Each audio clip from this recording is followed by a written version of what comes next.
بوجھ کر نماز چھوڑے وہ کیا کرتا ہے؟ من ترک الصلاۃ متعمدا فقد کفر، جس نے جان بوجھ کے نماز چھوڑ دی، بس ایسے سستی میں، ایسے غفلت میں، ٹال مٹول میں، فقد کفر، گویا اس نے کفر کیا۔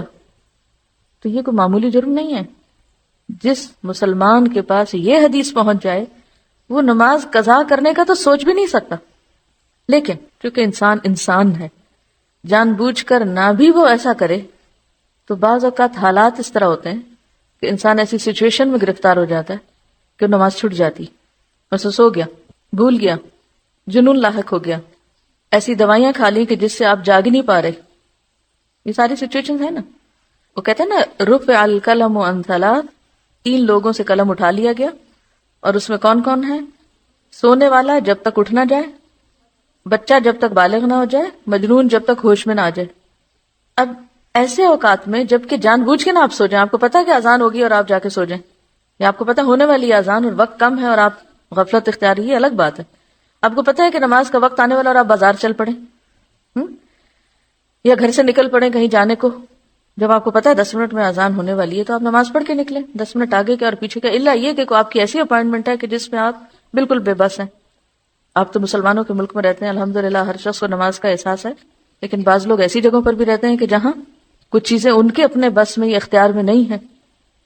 تو ایسی صورت میں پھر کیا ہو؟ اگر شدید مجبوری کی وجہ سے کچھ آگے پیچھے ہو گیا معاملہ، تو ایسی صورت میں پھر انسان پہلی فرصت میں نماز ادا کرے۔ وہ نماز جو وقت کے باہر ہوگی وہ قضا ہی ہوگی، فوت ہو گئی۔ اب فوت شدہ نماز جو ہے اس کا کیا کیا جائے؟ حضرت انس رضی اللہ عنہ روایت کرتے ہیں کہ رسول اللہ صلی اللہ علیہ وسلم نے فرمایا، من نسی صلاۃ فلیصلی اذا ذکر لا کفارۃ لها الا ذلک، جو شخص نماز بھول جائے یا سو جائے بس اس کا کفارہ یہ ہے کہ جس وقت اسے یاد آئے یا بیدار ہو وہ اس نماز کو پڑھ لے۔ بھولنے کا علاج کیا؟ جب یاد آئے اسی وقت پڑھ لے، چاہے وہ عصر کے بعد غروب آفتاب سے پہلے تک کا وقت ہو۔ مثلا ظہر کی نماز میں ایسا ہو گیا، اب عصر پڑھ کے ساتھ ہی، چاہے آپ اس کو مکروہ وقت کہیں گے لیکن اس میں بھی پڑھ لے۔ اسی طرح کوئی شخص سویا ہوا تھا، سو کے اٹھے تو جو ہی اٹھے اسے پڑھ لے۔ اور اسی طرح کوئی اور مجبوری یا بیماری کہ جس کی وجہ سے وقت کے اندر وہ نہیں پڑھ سکا تو جو ہی موقع پائے فوراً پڑھ لے۔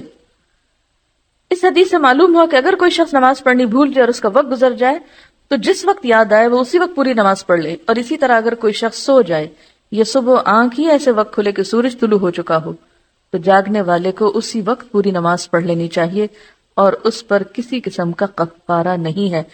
نماز چھوڑنے کا کفارہ کیا ہے؟ نماز کی ادائیگی۔ قضائے عمری والے مسئلے کی شریعت میں کوئی اصل نہیں، لہٰذا یہ بدعت ہے۔ قضائے عمری کیا ہوتی ہے کہ انسان جان بوجھ کے غفلت سے نمازیں چھوڑتا چلا جائے کہ ابھی تو میں بہت مصروف ہوں، ابھی میں طالب علم ہوں، ابھی میرے بچے چھوٹے ہیں، ابھی میں جاب پر ہوں، کام ہے، اور جان بوجھ کے نمازیں ترک کرتا چلا جائے کہ جب میں حج کر لوں گا اور جب میں بوڑھا ہو جاؤں گا، پھر میں ریٹائر ہو جاؤں گا تو پھر اور تو کوئی کام نہیں، میں پچھلی نمازیں پوری کرتا رہوں گا۔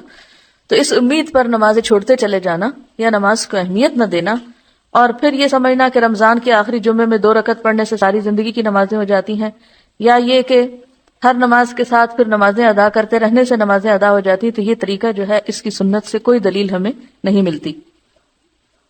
دیکھیے زمانہ جاہلیت میں جو قضا ہو گیا وہ تو وقت نکل گیا، نماز کب فرض ہے؟ وقت کی پابندی کے ساتھ فرض ہے۔ اب جو بھول جائے یا سوئے ہوئے اٹھے تو اگلی نماز سے پہلے پڑھ لیں، یہی حکم ہے نا، یا کچھ اور پڑھا؟ آپ اس پورے چیپٹر کا خلاصہ میں آپ کو بتاتی ہوں۔ نمبر 1، ان الصلاۃ کانت علی المؤمنین کتابا موقوتا، نماز مومنوں پر وقت کی پابندی کے ساتھ فرض ہے۔ ہر نماز کا ایک وقت ہے، جیسے وہ ایک محاورہ بھی ہے نا کہ پنجابی میں بھی کہتے ہیں ویلے دی نماز کہ ویلے دیاں ٹکراں، کہ ویلے دیاں تو ٹکراں ہی رہ جاندیاں پھر، ہاں یعنی پھر آپ صرف سجدہ ہی کر رہے ہیں، نماز تو اپنے وقت پر ہے۔ اس اصول کو اگر آپ سمجھ لیں کہ نماز وقت کی پابندی کے ساتھ ہے، ورنہ ظہر، عصر، مغرب، عشاء نام کیوں رکھے ہوئے ہیں؟ اس لیے یہ نام ہے۔ اگر اس وقت کی پابندی کا کوئی مطلب نہیں ہے تو آپ جس وقت جو چاہیں پڑھا کریں۔ تو نماز فریضہ ہی ایسا ہے کہ جس کے ساتھ وقت کی پابندی لازم ہے، ٹھیک ہے؟ نمبر 1۔ نمبر 2 یہ ہے کہ انسان ہونے کے ناطے اگر آپ بیمار ہو جائیں یا آپ پر خدا نخواستہ کوئی ایسی آفت ٹوٹ پڑے کہ انتہائی مجبوری میں وقت کی پابندی نہ ہو سکے، تو پھر کیا حکم ہے؟ دوسرا، جو ہی موقع ملے فوراً ادا کریں، تاخیر نہ کریں۔ نمبر 3، ادا کرنے میں کیا چیز شرط ہے؟ ترتیب۔ پہلے نمبر 1 جو قضا ہوئی، پھر 2 3 4 5، یہی ہے نا؟ پھر اگلی نماز پڑھیں۔ اب آپ وہ پچھلی قضا کرنا چاہتے ہیں تو پہلے تو سارا دن کھڑے ہو کے اب تک جو کچھ چھوڑا ہے وہ پڑھیں، پھر اگلی پڑھ سکتے ہیں، ورنہ تو ترتیب نہیں رہے گی آپ کی۔ کہ رہے گی ترتیب؟ قضائے عمری میں تو کوئی ترتیب رہتی نہیں۔ یہ تیسرے قاعدے کی خلاف ورزی ہوگی۔ چوتھی بات یہ ہے کہ جو شخص نماز جان بوجھ کے چھوڑ دے وہ قضا کرنے والا نہیں ہے، وہ بہت بڑا مجرم ہے، اس کے اوپر تو بہت سخت بات ہے، اور اس کا علاج توبہ ہی ہے، توبہ استغفار اور آئندہ کے لیے نماز کی پابندی، تاکہ کوئی شخص جرت نہ کرے نماز کے وقت میں نماز چھوڑنے کی، کیونکہ معمولی جرم نہیں۔ جب ہم یہ کہتے ہیں اچھا یہ بھی پڑھ لو، وہ پچھلے سال کی پڑھ لو، اس سے پہلے کی پڑھ لو، ایک تو سنت میں کوئی ثبوت نہیں اس کا کہ ایسے کچھ واقعہ ہوا ہی نہیں، اور دوسری بات یہ ہے کہ اگر یہ ڈھیل دی گئی تو نتیجہ کیا ہوگا؟ آئندہ لوگ اس کو ایک نارم بنا لیں گے۔ نمبر 1 توبہ استغفار، نمبر 2 نیکیوں کی کثرت، نوافل کی کثرت، کہ آپ کی کمپنسیشن ہو پچھلی۔ اب پچھلے فرض وقت کے بغیر پڑھ رہے ہیں تو وہ تو نفل کے برابر ہو گئی، تو وہ اس نیت سے پڑھیں یا آپ ویسے ہی نفل پڑھیں تو نوافل کی کثرت کریں تاکہ جو آپ نے چھوڑا ہے اس کی کہیں سے کمپنسیشن ہو۔ چوتھی بات یہ کہ اگر آپ کی زندگی نہیں، مثلا اگر آپ اس چیز کو اصول بناتے ہیں کہ لازماً پچھلی ساری ہی دہرا کر اسی نمبر اور اسی عدد میں کرنی ہے آپ کو، تو اس کا نتیجہ یا اس کا مطلب کیا ہے کہ آپ کو پھر اتنے سال مزید جینا چاہیے، ٹھیک ہے؟ اب اگر آپ نہیں جی سکتے تو کیا کریں؟ اس کے لیے پھر ایک اور مسئلہ نکالا گیا، اور وہ بھی من گھڑت مسئلہ کہ پیسے دیں۔ کوئی سنت شریعت میں کہیں بھی نماز کا کفارہ نماز کے علاوہ دوسری کوئی چیز نہیں، کوئی دلیل ہے ہی نہیں، تو دلیل کے بغیر آپ کہاں سے خود سے اپنے خیال سے قائم کیے چلے جا رہے ہیں باتیں؟ اب آپ پیسے دیں، اگر آپ کے پاس پیسے بھی نہیں پھر آپ کیا کریں؟ نماز کا کفارہ پیسے نہیں ہے، نماز کا کفارہ نماز ہے، آپ کو نمازیں ہی پڑھنی ہے۔ اب وہ تو وقت کے اندر تھی، وقت کے بغیر پھر آپ کثرت سے نوافل پڑھیں، کیونکہ وہ اگر وقت کے بغیر آپ پچھلی دہرا بھی رہے تو نوافل ہی ہیں، قبیلے دیاں ٹکرائی ہیں، ٹھیک ہے؟ تو ایسی صورت میں اب کرنے کی ضرورت یہ ہے کہ اس نقصان کو مختلف طریقے سے پورا کریں، ٹھیک ہے؟ ایسی سچی توبہ کریں کہ جیسے ایک کافر مسلمان ہونے پر کفر سے توبہ کرتا ہے نا، تو کیا ہوتا ہے؟ پچھلے گناہوں کا کیا ہوتا ہے؟ ایک کافر جب مسلمان ہوتا ہے تو اس کے پچھلے گناہ معاف ہوتے ہیں، تو پھر ایک مسلمان نے اگر کفر کا ارتکاب کیا ہوا ہو تو کیا وہ توبہ کر کے مسلمان نہیں ہو سکتا دوبارہ؟ کیوں ائمہ کے فتاوی موجود ہیں کہ ایسا شخص جو جان بوجھ کے نماز چھوڑے اسے مسلمانوں کے قبرستان میں دفن نہ کرو۔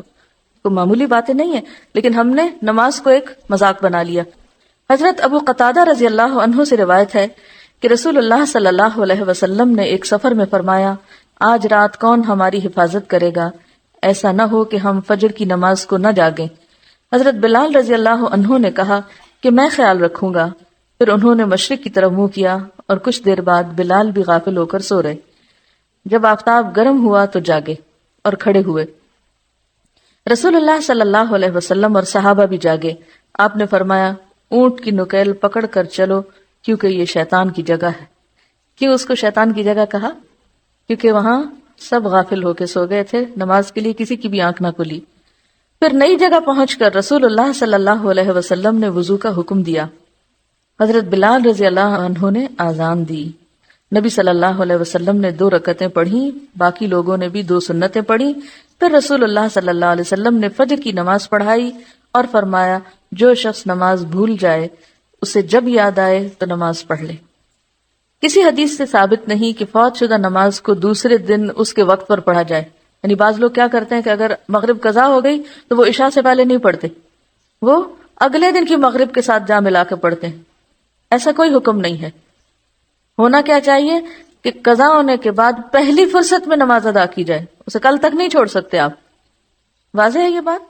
پہلی فرصت میں۔